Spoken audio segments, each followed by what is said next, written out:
The second outing for the green-eyed monster Falcon was Time Attack, where there was a separate class for Baskerville 1000 cars.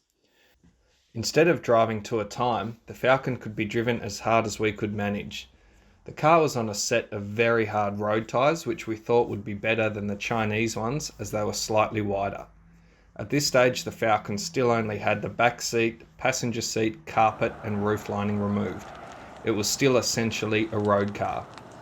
Despite all of this, the Falcon still managed a 1:07.2, which we were happy with, and this was also enough to be the quickest Baskerville 1000 car. We pushed so hard the brake pads were non-existent by the end of the day, and the outside of the front tyres had extreme wear.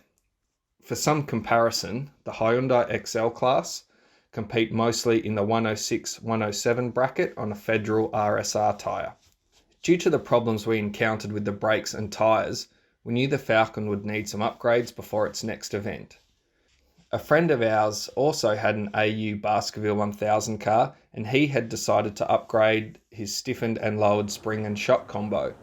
They'd only done one Baskerville 1000 event and only a handful of practice laps, so Dad and I bought them off him.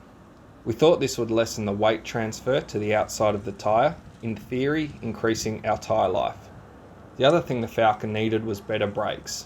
A cheap upgrade is to utilise BF Falcon turbo brake rotors.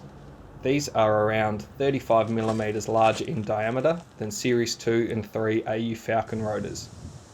Apart from the rotor, the only difference is the caliper mounting bracket, which are relatively cheap and easy to get. These mounting brackets bolt up to the standard AU Falcon caliper mounts, but space the caliper out to suit the larger brake rotor. A nice, cheap and easy modification for, in theory, some increased front brake performance. We were ready for the next 1000 event in July with what we thought was going to be a better performing long distance car.